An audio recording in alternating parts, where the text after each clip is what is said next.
Hi, Hi. good to see you. Amazing to be here. Great to see you too. So, here we are. Here we are in the beautiful present moment. Beautiful present moment Yeah. after spending almost a month together Yeah. in Tuscany.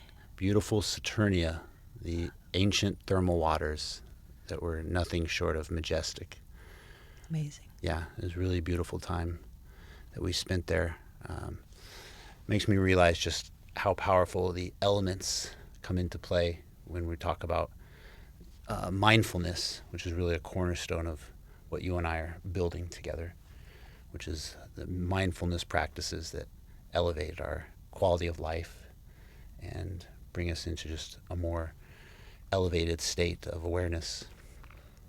And when you combined the ancient practices, things like the breath work, the meditation, the Kundalini, with somewhere like Saturnia, which is this 3,000-year-old ancient waters, it really creates this beautiful environment for really beautiful things to happen and just to cultivate that life force energy that lives within all of us in a really amazing way, effortlessly, opposed to being in the city or somewhere else where you might have to focus in a little bit more. It just effortlessly seems to come through when you combine the elements of the water, the evenings around the bonfire, just the fresh air, the stars, all these components really make a big difference. Yeah, I think we did a good job. We did a good job with organizing this and surrounding us with based on 5 elements that we wanted to incorporate, and I think it came out pretty good. I like the way it came out. I do too. Yes, those healing waters of Saturnia. So we had fire element, we had water element, we had earth element, we had ether, we had air, everything.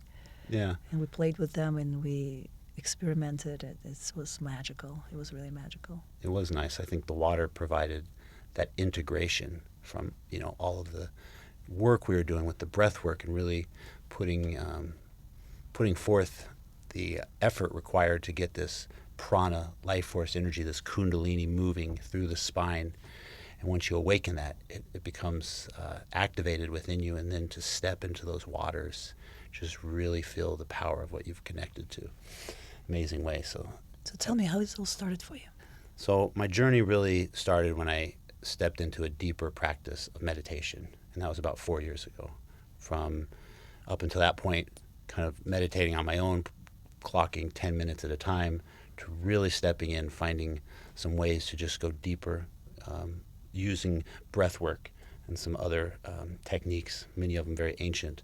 I was able to sit still and activate this different level of awareness that started to transform and have this ripple effect in all areas of my life. But what made you, in the first place, why you started questioning it? There was a longing. There was, I think, was it a pain? There was a pain of some sort?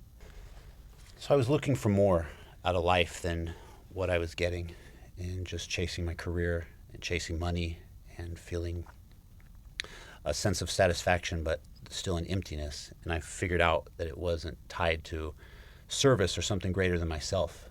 So when I started to meditate, in particularly when I started to learn how to cultivate this energy and run it through your body and direct that energy onto another person to assist and help them elevate their state, ultimately tuning into a field of coherent energy that can heal the body, I saw that my love, my energy was contributing to the well-being of another person. And when you see that you really had a contribution to someone else's well-being, it completely changed how I went about life. And I really wanted to do more of that, more often. So that took me down this path of really stepping into some of the ancient teachings of different meditations, of breath works. And it's like they say, when the student is ready, the master appears. So really amazing books, really amazing opportunities and individuals, gurus started showing up. And I had an opportunity to work with some really amazing people. And as a result, I continue just to follow these paths, and these steps are revealed to me continuously. And it's brought me to this moment, sitting here, just working with amazing people like yourself that are on that same path. And it's been nothing short of miraculous. And it's also allowed me to trust the process in a beautiful way. So I don't really have to have everything figured out. Just the next one or two steps and tuning into what I want, which is to be of a greater level of service. I know the more that I work on myself, the more that I'm able to step up and take care of other people. Wonderful. Thank you. What about you? What brought you to this intersection? Mine was very uncomfortable. Mine was pain. It was emotional pain. It was followed by physical pain, multiple medical problems that I had to find a solution because conventional medicine didn't have answers. And I had to search. And just like you said, when you're ready, like a coconut, you just open and information just walks through the door. And that's what happened to me. I think the initial questioning of why we're here, what is happening, what's the reality, and what is the purpose type of questions. The first time it happened when I think it was 32, when I was in residency at Sloan Kettering. We had rotations in this oncology center. It's a major oncology center in the world where I had my G1 oncology rotation. And prior to that, I had a patient who delivered the baby. So we were basically, the patient's family. She delivers when you're doing another rotation. And then now, later on, 6 months later, she is with ovarian cancer, same age as me. Not old, 33, 34-year-old. Beautiful woman dying, and died on my shift. And that was a major catalyst for me when I really started questioning and changed my path in my education, because I wanted to go in science. I wanted to succeed just climb that ladder of career ladder and become something big in all these institutions.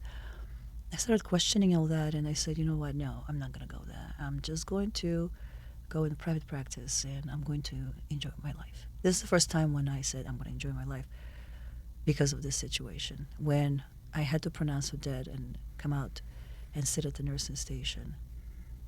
I pronounced dead before other patients, but this particular patient, knowing her family, knowing her husband, and walking in the room where she is actively dying and seeing babies, picture of baby that you delivered 6-7 months ago, and then pronouncing dead, it was really traumatic for me. So I came out of the nursing station and I just wailed. I cried and cried and cried. And one of the nurses who'd been there for 15 or more years, she tried to console me, and I said, how do you do that for so many years? You see it all the time. And she said, well, maybe it will help you to appreciate life more.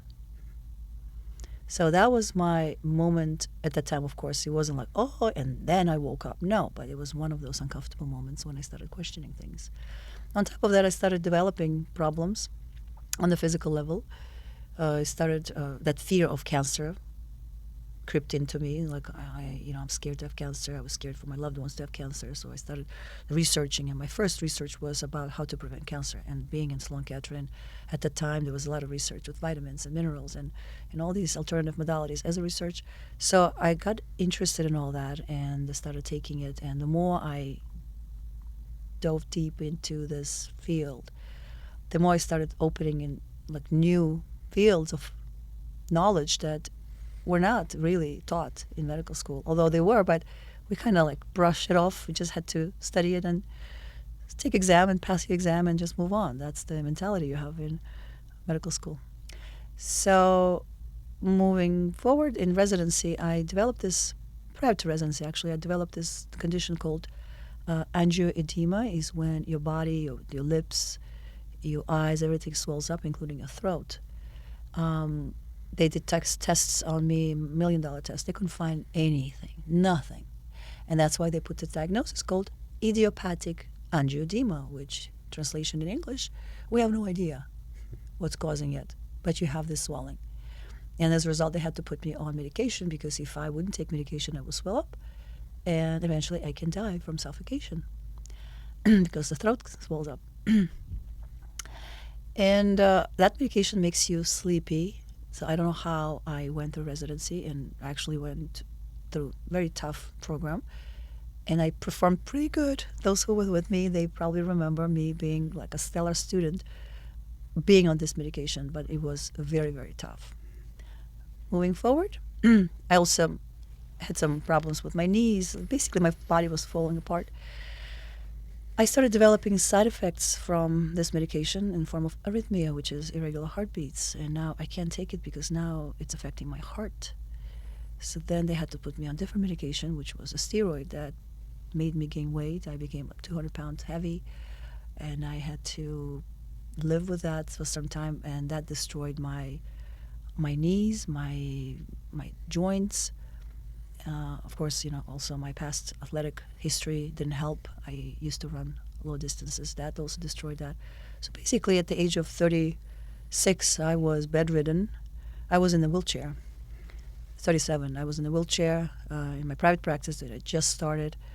And my girls will attest, who still work with me. They were just pushing me after seeing patients.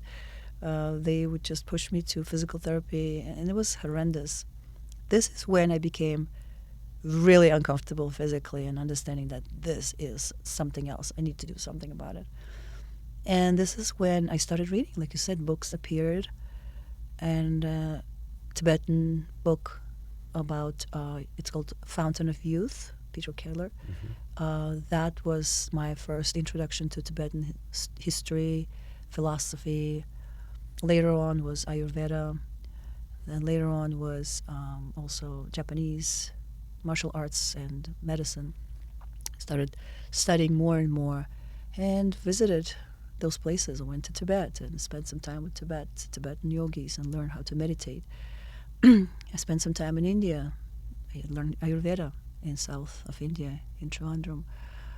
So basically just learning. And one day, when I learned this, these monks are amazing, and things they do, or at least the knowledge they have and they strive to achieve, it's crazy. That like they jump parallel realities, and the concept of parallel realities, them explaining me. And they don't have any knowledge in quantum physics, in cosmology, in astrology, astronomy. They don't. Astrology they do. So what happened is, they were just teaching me how to jump realities. And jump into reality where the version of me never had this problem. There is a version of me in parallel reality somewhere. Never had this problem. And it sounds out there. It sounds woo-woo, but this is what happens when you go deeper and deeper and deeper in studying these disciplines. And guess what? After training myself, probably 6 months, maybe longer, I kind of forgot why I was doing it. And now I'm realizing it because I was erasing that memory of me who had the problem and acquiring that present moment of the one that never had this problem. Not the one who healed. Completely different energies. Like when someone says, I want to heal my disease, that's why a lot of times it's hard to achieve that. I'm not saying it's impossible, but it's harder. Rather than saying, I was never diagnosed with this disease, and jump into that version. So after many, many attempts, one sunny day, and by the way, if I wouldn't take this medication, I would just start itching, swelling immediately. And one morning, I was just having my breakfast, and I realized I haven't taken anything for the past 3 days. And that's because I'm not the person who had this before. When I had this, my personal experience like this is me living this life, this experience, and doing this. This is when I really realized that we are miraculous. We actually can do something, and we can change and bend realities. That was my first experience, and it was amazing.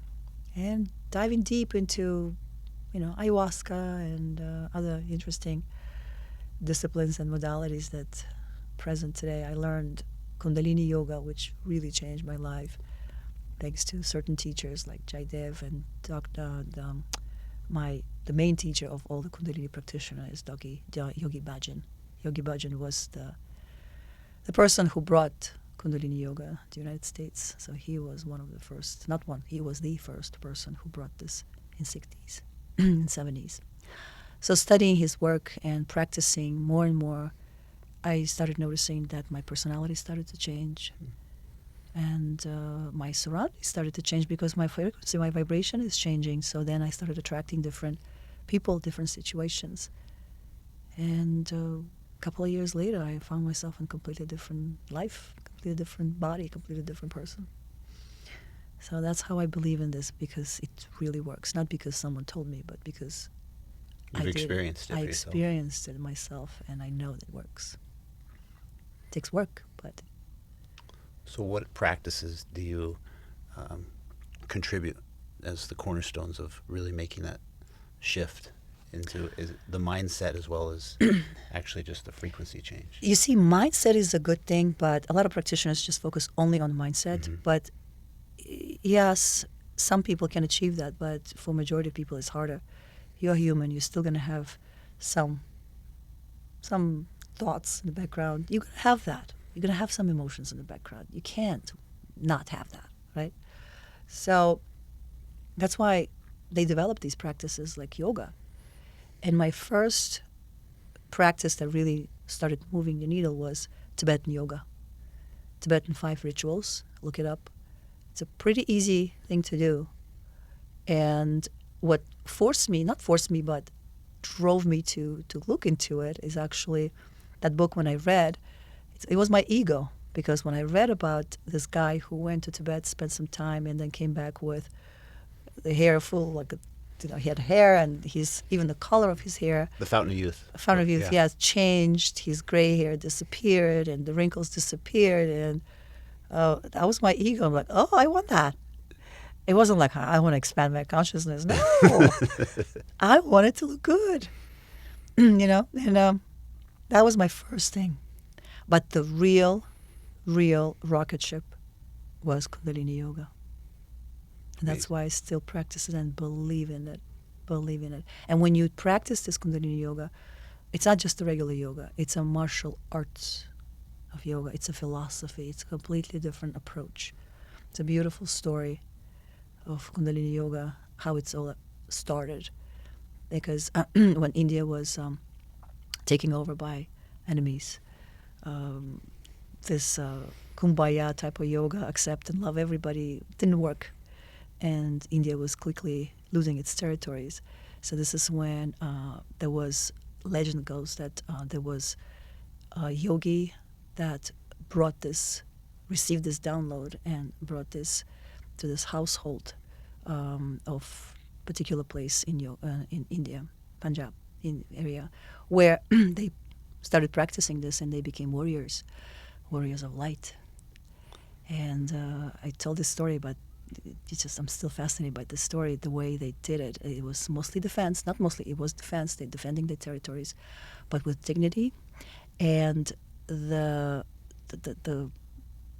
weaponry that to use, it's archery, and every arrow, they would put a piece of gold on the tip of arrow. So if I kill that enemy would have some gold, and his family would have money to bury him with dignity and live after that. It's almost like a pension plan. So it's a very benevolent way of compassionate way of conquering. Mm-hmm. It's not conquering; it's defending your own land. But that was the philosophy of Kundalini Yoga. And you didn't have to be a yogi to sit in a mountain somewhere in the caves and practice this. It was developed to practice it quickly, so you could do just 15 minutes a day, and you would have this flow of Kundalini, this life force, this prana flowing through your chakra system and making you much more efficient, sharper human being. So that goes even beyond the mindset. Being able to just do the practice, you're going to end up with the results. And then mindset just becomes automatic. Sure, because you're living a different life. Yes. It's easier to tell the person the stories and teach the person to become a better and more compassionate person if the person is in peaceful state, rather than if someone is in distress. If you would be in distress, and I would just say, but just be compassionate to someone who's hurting you, but you're in such a pain, you're probably not going to get it. But when you're in a peaceful state, you get it. So that's what yoga does. It puts you in that neutral, peaceful state where the energy is flowing. And then your consciousness can go flow through you, and you have a choice. You have a choice whether you're going to forgive or not. You have a choice whether you're going to love or not. And most of the time, by default, we choose love, forgiveness, peace. So when you talk about light warriors, there's you hear a lot about people being light workers. What would you say the difference is between a light worker and a light warrior? Because Light Warrior Academy is something that we're putting together, and there's a very distinct difference. I'd love to hear how you differentiate the difference between being a light worker and a light warrior. Well, light worker is the person could be just passively just doing nothing, sitting in a peaceful state and emitting this beautiful magnetic field and hold the grid of the planet. That's light worker. Light warrior is the one that actually can take action. And not necessarily action when you have to hurt someone, kill someone, not necessarily, but action where you can change the frequency of your surroundings and entire world. So it takes not effort, but it takes work. It takes work. So light worker, when they go and meditate, they go and retreat. They retreat, they relax, they close their eyes, and they become peaceful. Light warrior is a martial art ninja that goes through massive breathwork, yoga, massive physical, mental, spiritual work. And that's how it produces massive light. So I know this is my perspective, this is my way of seeing it.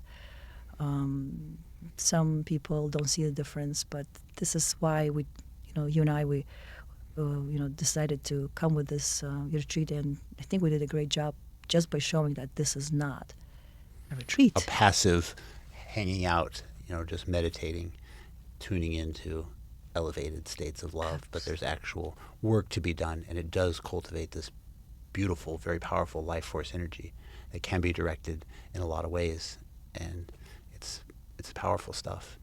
It is very powerful, and unfortunately, from the beginning of times, this practice was used by light and by darkness as well, and still being used by darkness as well.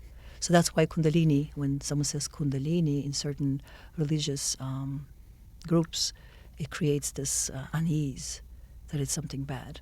No, Kundalini is just that vessel that lets that energy flow through it.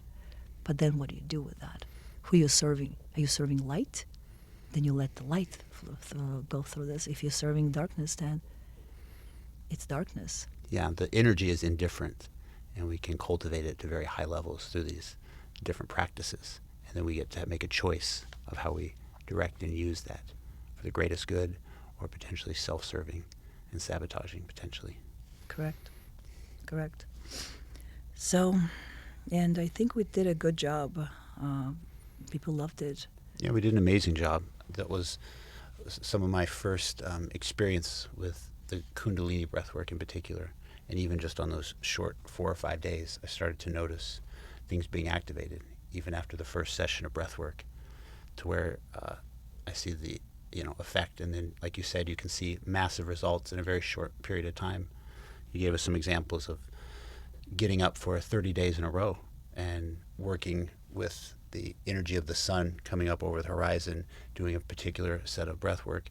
After 30 days, you really activate things like your pineal gland, and you start to get access to more information beyond the 5 senses, and the downloads will just start to show up simply by tuning in at specific times for what I consider not a very long amount of time, 30, 60 days, to really access greater levels of information that can serve you for a lifetime. Yes, and Pretty Yogi good deal. Bhajan says that this particular practice, if you do this practice for 12 weeks, you don't need to read any books. You will just be a downloading machine, walking and just downloading information.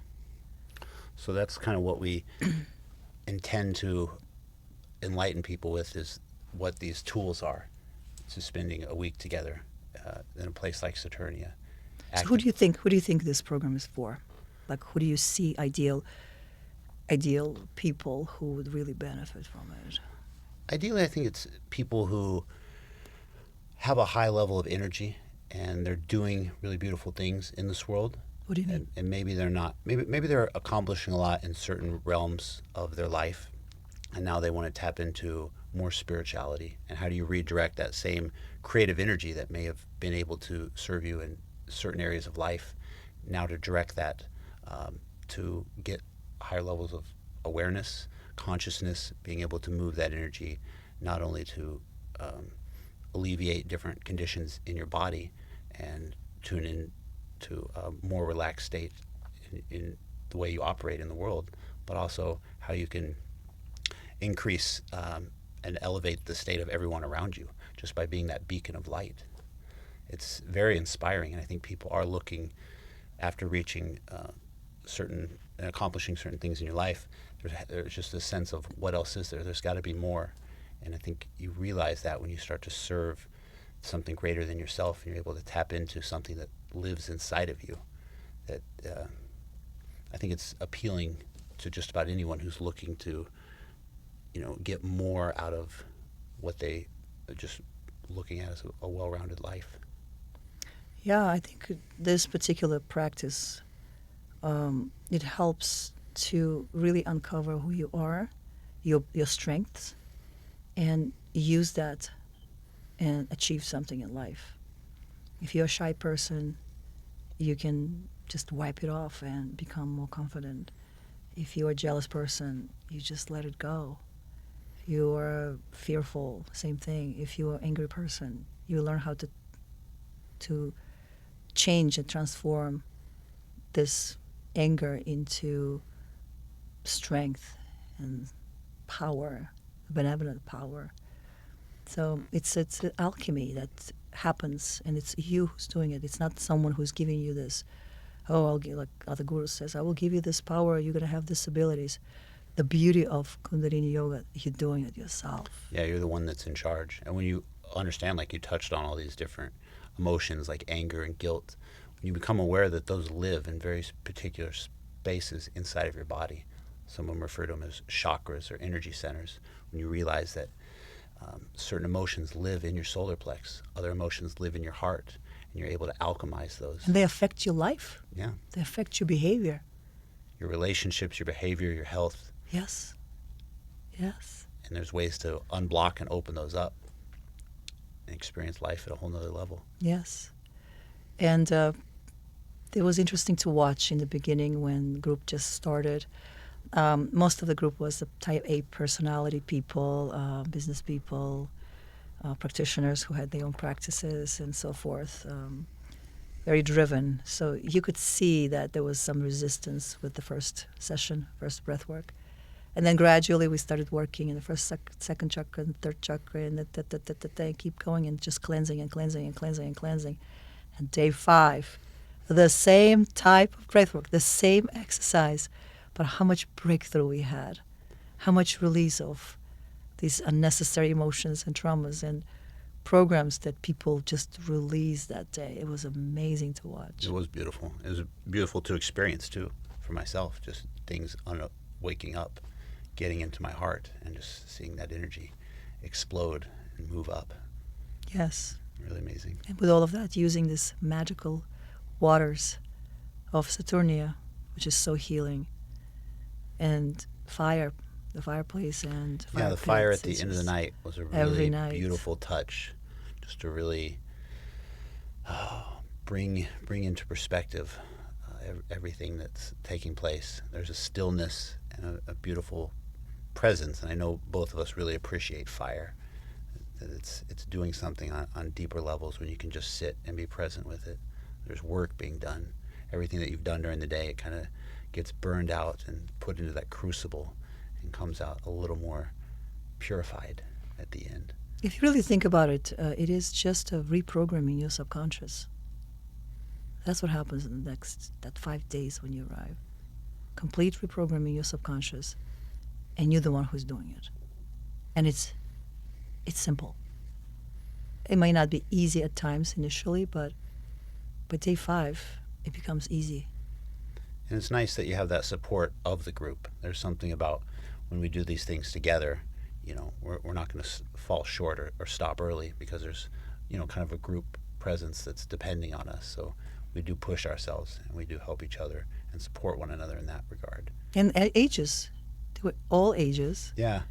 So a lot of perspective, Yes. and you see breakthroughs in people in different chapters of their life and on different journeys, Yes. stepping through and finding that universal bliss and joy that happens with those particular breakthroughs. Yep. And balancing this yin and yang, we had enough of male energy and female energy, and balancing it, I think it would just work out perfect. But how about afterwards when we went to these sacred places? Isn't that crazy how we went and it's almost like you're anchoring. You work on your lower triangle and the upper triangle, and then you go to the place like the tomb of Santa Rita or San Francisco Assisi, and you anchor that energy. You know. How That we was find very ourselves powerful. there, and then you walk in and it's almost like you've done all this conditioning to be ready To become a receiver. Yeah, to receive all of this amazing energy that's right there. And the fact that our retreat kind of mirrored what we experienced those 2 days, first going to the first place, which had to deal more with the lower triangle, and really getting rooted in the earth. And she was connected to roses and bees and earthly elements, and just to be able to tune into that with these open channels from doing the breath work over the course of the week with the Kundalini, just seemed to be able to tap and just go deep right away, and then to go over to Assisi and sit there and just have that move up and blast off into the cosmos. Yeah, for those who don't know what upper and lower triangle is, it's basically you divide this Kundalini column into two parts, and the lower part is a lower triangle, which is first, second, and third chakra, that is responsible for your basic survival needs. But then when it is open and flowing, you live abundant, rich, stable, beautiful life with no fear, no guilt, and lots of benevolent power, the power that you can use to light up the whole world. And that is our lower triangle, which is considered primitive triangle. And then there is a upper triangle, and they divide it between each other by diaphragm.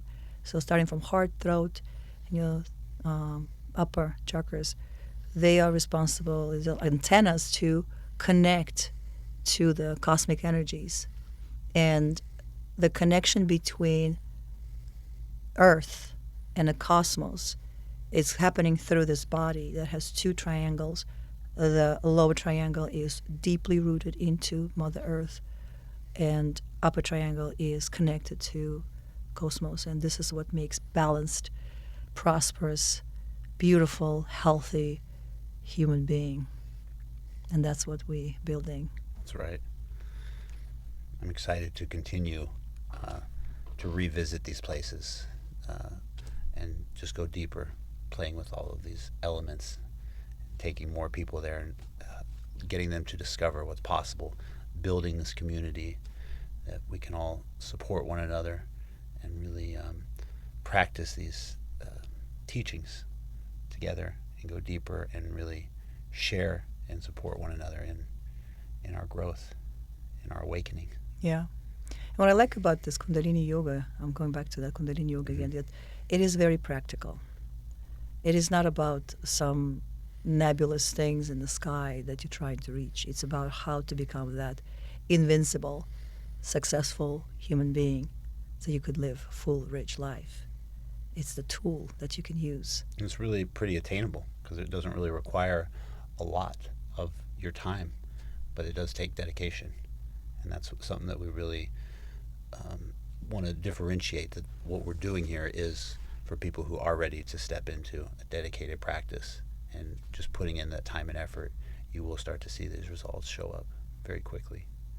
Yes. And it can be as little, correct me if I'm wrong, but like 15 minutes first thing when you wake up in the morning, just to do these routines. You really start to see amazing dividends that start to pay off very quickly. Yogi Bhajan says even 3 minutes a day. 3 minutes a day. Even 3 minutes a day will change monkey into human, he says.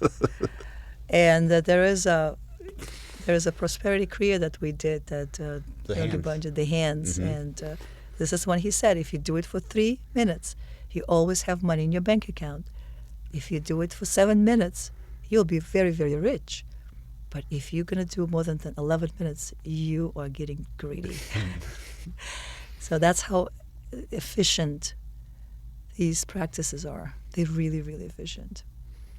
Exciting, and there's so many of them that can be applied to abundance. It can be applied to just like about anything, just like mudras. You know, you really tap into those circuits.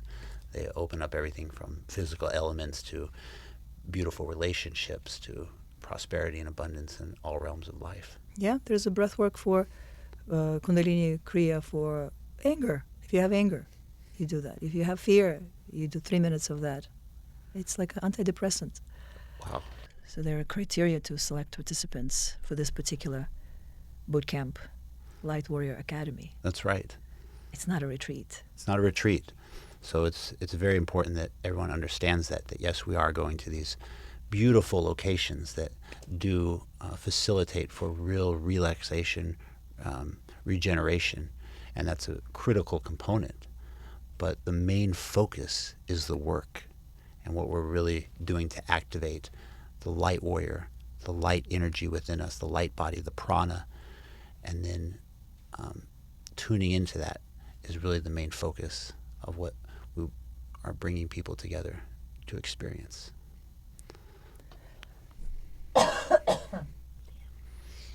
So what do you think? What's the difference between light warrior and light worker? What do you think? For me, I think a lot of it has to do with the intention. You know, a light worker, you can tune into these practices, you can elevate your state, and you can use it for a self-serving direction. Maybe you're trying to work on a physical challenge or trying to cultivate something for yourself personally. And I think light warrior comes with kind of a responsibility, kind of the difference between like a prince and princess or a king or a queen. You know, prince or princesses are served, and kings and queens are the ones that are doing the serving to others. They're being of service to their kingdoms. And I think a light warrior has a responsibility by cultivating this life force energy inside of you and experiencing the miracles that can take place as a result of doing this work, to also focus and direct in some manner for the greater good of the world and mankind. And how can you apply what you've learned, even if that's just being a beacon of light and an example of inspiration for others to come in and to share that experience. So there is a sense of service for me that comes with being a light warrior, because you do activate this and to harness it. And I think being a warrior of light means that you really are working for the light, and that means that you're doing things beyond just that may serve you, that can be for the greater good of all. What's light for you and what's darkness? Light for me, more than anything, is this sense of peace, this peaceful awareness that comes from relaxing and connecting and dissolving anything that doesn't serve me. And then truly, when you tune into peace, when you tune into stillness, you start to feel a lightness. There's actual dense energy that starts to fall away. You're able to get a deeper breath, so you're just able to take in more oxygen. And from there, you really start to feel your heart start to open up, and you start to connect with this sense of lightness as in joy. And there's just a sense of happiness that starts to awaken inside of you. There's a twinkle in your eye. There's a smile that starts to awaken. And that's very powerful ingredients to completely transform your life. So light and darkness is really what is the state that you find yourself in, which creates this field of energy around you. And you can feel it when people walk into a room, if they're more in a state of light or darkness, just because you'll start to be affected by your environment. So if you're more in a place of light and somebody comes in that isn't, you feel that heavy energy. And vice versa, when someone is so full of this light, they can completely elevate the state of the entire room and raise everybody else. And you get excited when that person of light shows up to the party. They're like, they show up, and It changes the whole energy of the room. So that's, for me, that's what light is. It's how you affect your environment and what you're bringing into a space. So you can cultivate all of these things, more light with these practices, and then how you go out into the world and how you're received into this world is a direct correlation to where you're operating from. And what about you? How would you differentiate light from darkness? Well, similar to what you said, pretty much similar. Feeling happiness and joy, feeling yourself. Authenticity. Authenticity, that you don't have to explain yourself, it's just you and it feels good. That's light. But anything else, that when you have to put the mask on, you have to pretend, you feel that you have to explain yourself, that is element of darkness. Anything that pushes guilt and fear, it's darkness.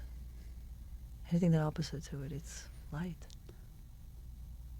And it's default. It's our default mechanism. This is what we have in our body.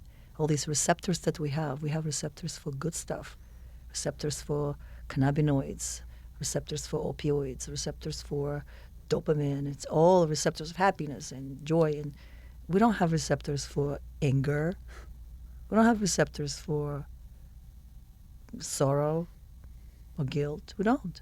It's only when these receptors, dopamine receptors, serotonin receptors, when they get blocked, when they're not functioning properly on a chemical level, this is when we experience these emotions. It's a deprivation of that light.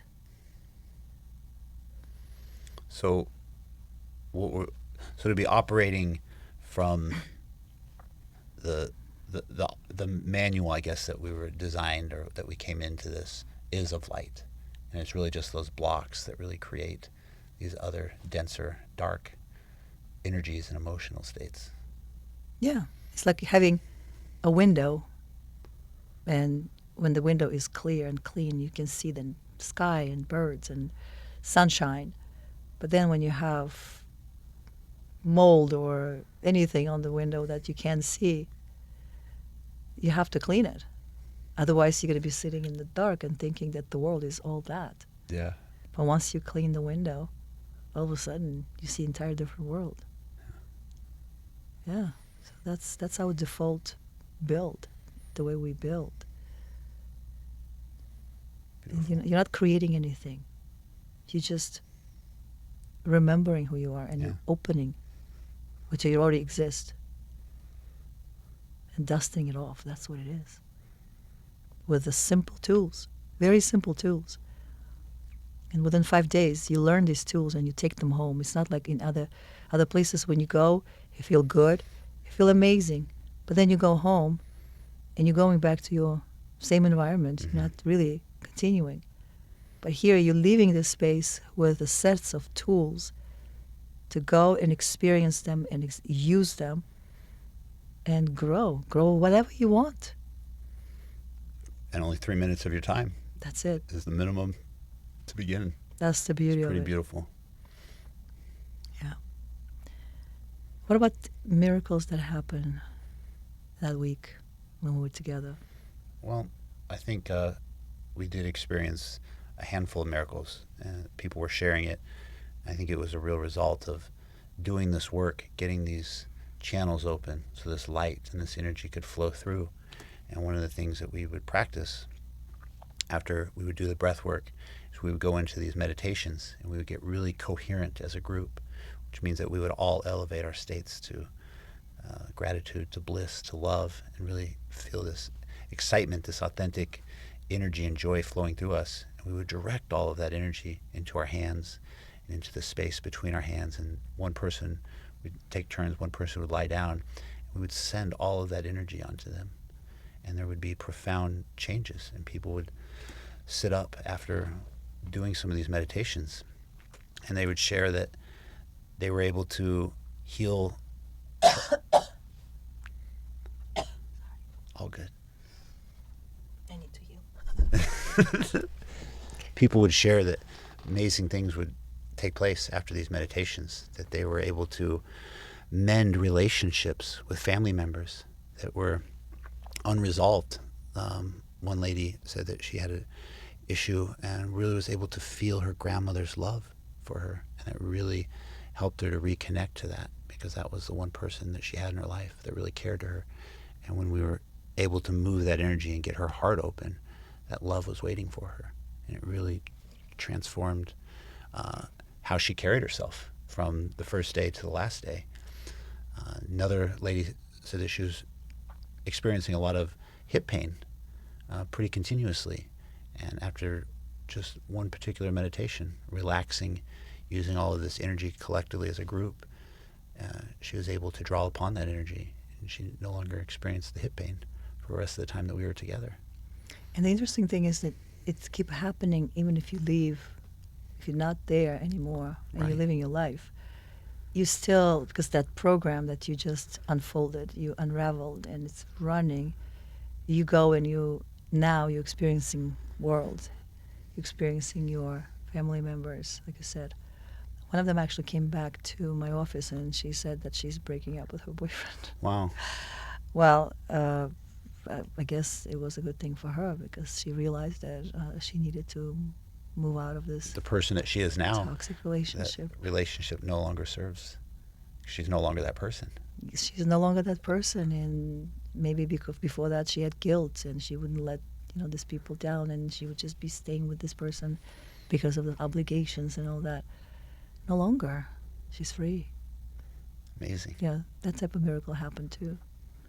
In some cases, like you said, it's a commune and getting closer to the family members, and in some cases actually going opposite directions. And it's interesting, the same thing happens in ayahuasca retreats too, because the mechanism is the same. It's going deep into your amygdala, into your subconscious, and just weeding out these toxic, programs that you have in your brain, in your body, in your cells. And Sometimes those are tied to relationships that we confuse as loving because they might be familiar, but they're really not serving us. And then we break free from that. or responsibility, we call it. Mm. We feel like we need to be responsible, but in reality, it's actually guilt. You're miserable. You're calling yourself responsible. You're sitting in that relationship, but you're miserable. So you're putting someone else first before putting yourself. Here comes your self-love. So imagine if you just heal all of that, and then all of a sudden you go, I think I'm going to move on. Yeah, it was interesting to see, even afterwards, people coming and reporting what happened to them. Beautiful. Yeah. Well, that's the work. That's the beautiful results that you get That's the work. just by showing up for a week. Yes. You can have these beautiful shifts take place pretty quickly. Like your soul is ready, and it can happen in a moment. Yeah. Amazing. Yeah. So yeah, if you just really look at that journey that we started to build this, it's all started in Ocala with our team, with Margaret, Yeah. you and I, when we started storming this idea, and it all grew into Italian Yeah. retreat. And we just went there just to check it out, what's going to happen. And here we are. We're going back We're going back. because we loved it so much. And it's going Right. to be probably one of our places where we're going to keep coming back. Yeah, I have a feeling that's definitely going to be one of our spots to do a lot more work, bring a lot more groups. March, we're heading back for another 5 days. Spend together with the new group.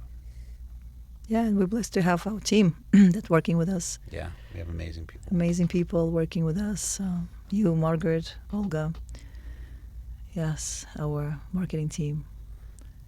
Amazing, amazing people. And staff in Saturnia. They were nothing short of absolutely amazing. Really, they took care of us at such a high level. It was beautiful. And I think it's thanks to Fabiana, who was the culprit of all of that. Absolutely. Yeah, she's built a really Thanks to beautiful Fabiana. And happy birthday that's Yes, coming. we love you. We love you. Yes. Yes, but it was an amazing, amazing experience. Not only experience, but also observe how you attract people. That's what was happening in the past year.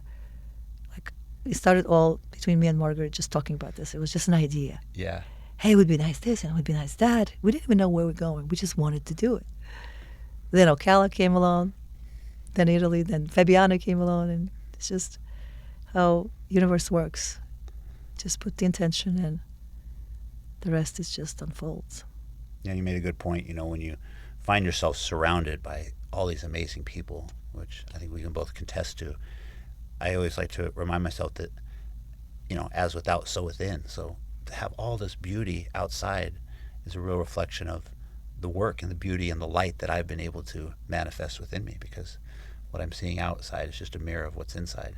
And I see so much light, so many beautiful people in my world. True. So it makes me feel really good about what's taking place. And I'm excited for the next journey. Me too. I think it's going to be even better. Absolutely. Yeah, we're going to go even deeper. I think there's so much to explore in that region. And I get excited for the unknown that awaits us. So what do you think of us not taking and not using any alcohol? I like that. I think alcohol in particular inhabits your ability to really connect. I'm just speaking from personal experience as someone who has drank and then has really gotten into a meditation practice, and then looked at opportunities like being in Italy with great wine, and maybe that will enhance the dinner and the experience, and then taking just one sip, and I noticed that there's a little bit of a disconnect, because I have been so dedicated to my meditations and my practice and my breath work that it does hinder it a little bit, where your mind and your ego can usually come in and be like, but we're in Italy, and this is like, it's a Tuscany. It's Tuscany, and this is part of the experience, and it will enrich the memory. And it just hasn't been the case for me. And I know that there's something beautiful about even just taking 5 days off to be able to go deeper, and what you can access and what you'll take away can be even more richer than what you think you'll be getting from indulging in. And not only like alcohol, taking off, but also getting high on your own prana. Yeah, that. And that frequency is much higher than alcohol, the frequency of alcohol, and that's why you felt the difference. Yeah, the bliss that the pharmacy that goes to work that's inside of your own brain is more than anything you can find outside of you. Nothing short of just grin ear to ear, laughter for the sake of just laughing. Like there's plenty of times where we would just find ourselves laughing, not even sure why, what it was, but that's really the language of the heart. Is that laughter. When it awakens, it's so beautiful to share that uninhabited. Yeah, mm-hmm. That's when people in love, they just look at each other and just giggle, laughing. No reason. It's beautiful. Yeah, yeah, that's true. Well, I'm excited. I am so excited. Let's do it again. Let's do it. Thanks. Thank you. Thank you for coming. Thank you for coming as well. Bye. Cheers.